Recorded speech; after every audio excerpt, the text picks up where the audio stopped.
Awareness the only medicine except from flowering of consciousness. Awareness is a state of no mind. Method is awareness. Illnesses are myriad, their nature is varied, but there is only one health.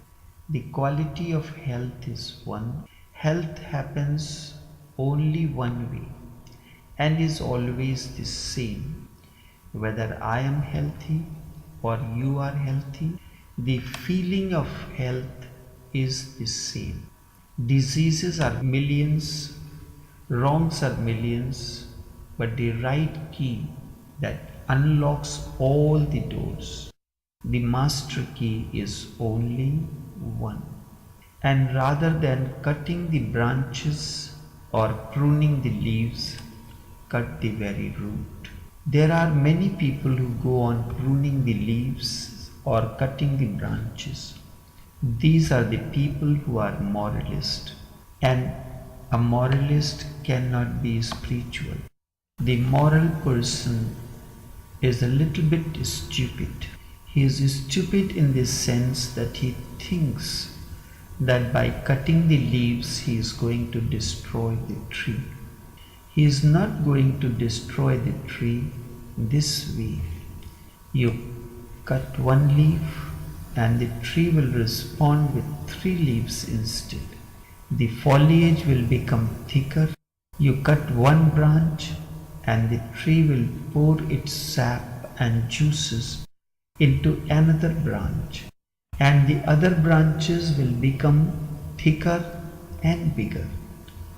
This is what happens in your life. Somebody is against sex.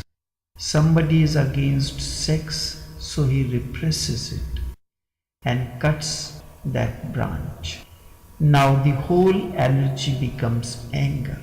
You will find stories in Indian scriptures, a story like the story of Durvasa, a great saint who repressed his sex totally and then became all anger, just red hot anger. It is bound to happen. You cannot destroy any energy ever. It is not possible in the very nature of things. Energies can only be transformed but never destroyed. You close one outlet, the energy will start flowing from another. If you close the front door, then from the back door it will start flowing. And from the back door it is more dangerous because it makes you a hypocrite.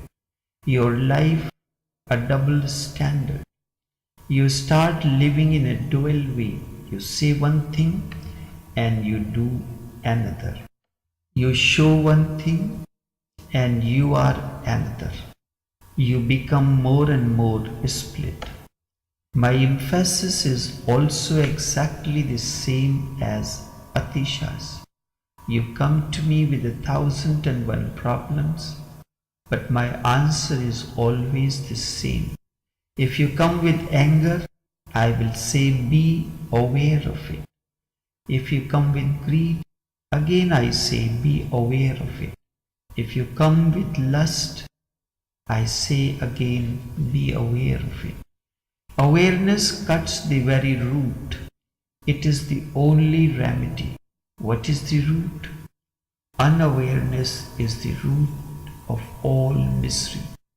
One can be angry only if he is unaware. Try to be angry and aware together, and you will find it impossible. You will be either aware or unaware. When you are aware, then anger will not be found.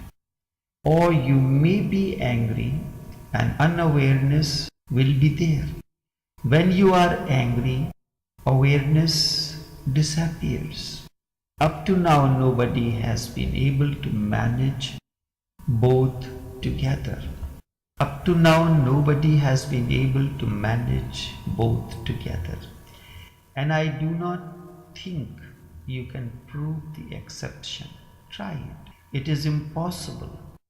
It is possible you may think both are happening, but if you minutely watch, you will find when awareness is there, anger is not. And when anger is there, awareness is not. Unawareness is the root cause of all illnesses and miseries. Awareness is the only medicine. Buddha says, I am a physician. And somebody asks, you again and again say that you are a physician, but I do not see any medicine around you. What medicines do you give? Buddha responded, my medicine is only one. It is awareness. I prescribe awareness for all ills. And it has not to be brought from the chemist. You have to change your inner chemistry to bring it. Yes, indeed you have to change your inner chemistry. Right now your inner chemistry functions in such a way that it produces unawareness and unconsciousness as toxins. It can be changed. It can be de-automatized. How to do it? You will find in the sutras that are to follow. But remember, one method is enough to correct all wrongs. That method is awareness. And how will you know that you have attained it? Awareness is something inner. It is so deep that nobody can see it. Still, if you become aware, everybody who was a little intelligent, who has eyes to see, will become aware of it. Remember, as awareness happens at the inner core, compassion starts radiating, love starts overflowing. Buddha says, light the candle of awareness in your heart, and your whole being will radiate compassion. Compassion is the proof that awareness is growing. Unless compassion happens, remember, you must be deceiving yourself. You must be doing something else than being aware. Compassion is the sutra of awareness. For example, you can try concentration. Concentration is not awareness, and the person of concentration will never show compassion. Compassion is not the consequence of concentration.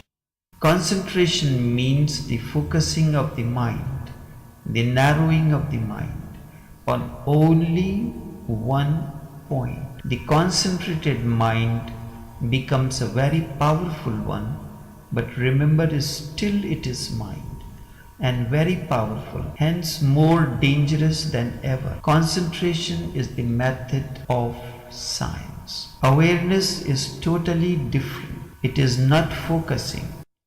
Awareness is unfocused alertness. For example, right now you are listening to me. You can hear in a concentrated way. You can be focused on me. Then you will miss the birds and their songs. Then you will miss the noise on the road and the sound of cars speeding on the road. Then you are not aware, and when your mind has become very narrow, then awareness lacks. Awareness is not the narrowing of the mind, instead disappearance of the mind. Awareness is the disappearance of the mind. Hence the Hindu mind is more of a mind, the Mohammedan mind is more of a mind, the communist mind is more of a mind, because these are all the process of narrowing the consciousness. Somebody is focused on Das Capital or Communist Manifesto, next one is focused on Quran or on Dhampan or on Bhagavad Gita or on Bible. These are all focused people. They create narrow minds in the world. They create conflict. They do not bring compassion.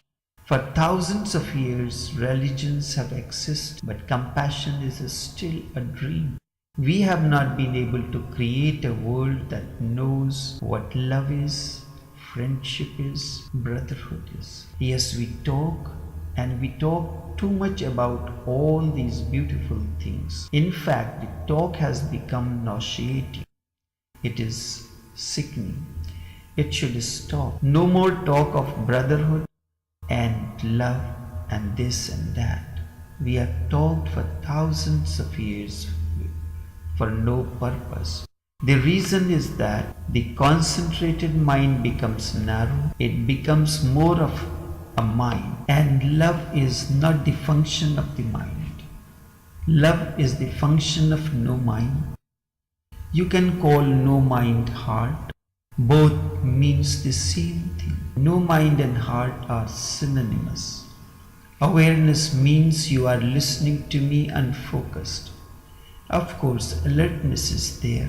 You have not fallen asleep, but alert to these birds, they are chirping, to the wind that passes through trees, alert to everything that is happening in this precise single moment. Concentration excludes much and includes little. Awareness excludes nothing, includes all. Awareness is the state of no mind. You are, yet you are not focused. You are just a mirror reflecting and echoing all. There is beauty and this silence and stillness too. Suddenly you are and you are not, and the miracle starts happening. In this silence you will feel compassion, compassion for all suffering beings. It has not to be practiced either. It comes on its own. Atisha says, awareness inside, compassion on the outside. Compassion is the outer side of awareness, the exterior of awareness. Awareness is your interiority, subjectivity, and your bliss. Compassion is the way of relating and sharing with others. Awareness happens within, and you express that awareness through compassion. Thus, awareness and compassion go together.